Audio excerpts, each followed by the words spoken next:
Hello, this is Sailcloth house, and Sarah and I built it in 2020.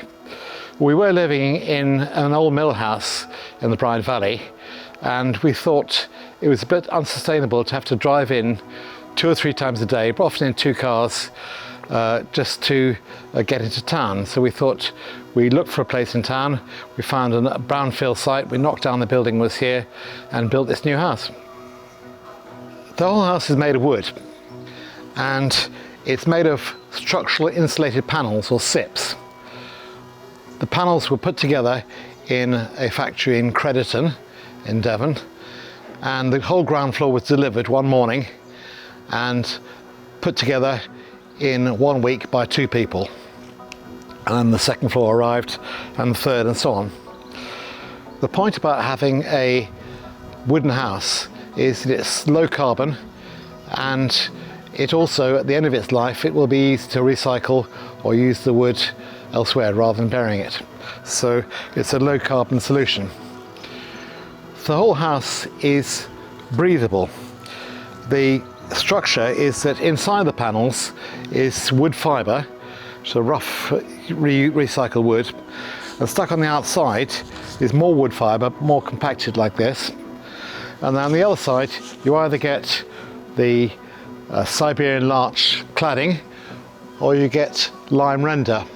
Inside that lot there's an airtight layer, and on the outside it's all breathable.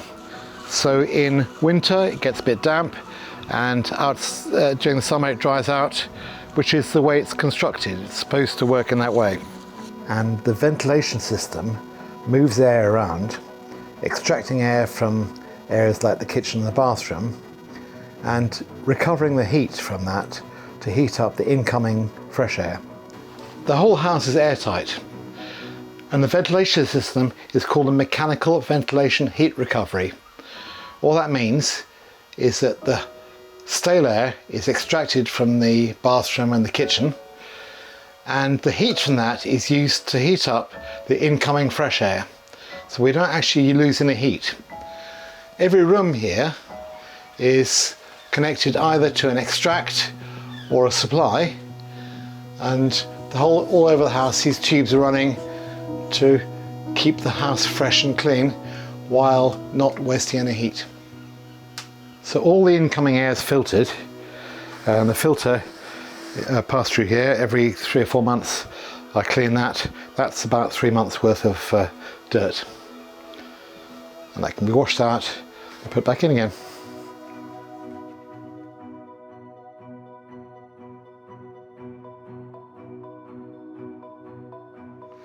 All the works for the heat pump take place here, very complicated. There's a computer inside there, but we also have room for a solar thermal panel, which we could fit on the roof here. We plan to do it at some point, which has got inputs down here, which can feed in directly and heat up the water without use of electricity. The whole house is incredibly well insulated, and it doesn't really need very much heat. What is produced is this heat pump. It's 11.2 kilowatt Ecodan, and it produces 3 units of heat for 1 unit of electricity it uses. It heats up the hot water, and it heats up the underfloor heating on the ground floor, and that's controlled by a thermostat in each room. So you can control different rooms at different temperatures at different times. We use 100% renewable supplier, and we're also fed by the electricity from a turbine a few miles north of Bridport, so when it's windy we get our electricity a bit cheaper. We also have these 14 solar panels which charge up a battery downstairs, a 10 kilowatt battery, and it can charge up the car on a sunny day, and the rest is fed into the grid, where we get paid a certain amount for exporting. This house is just a comfortable and cosy house, lovely to live in. We don't have to think about the bills, and it's very cheap to run. A bit better.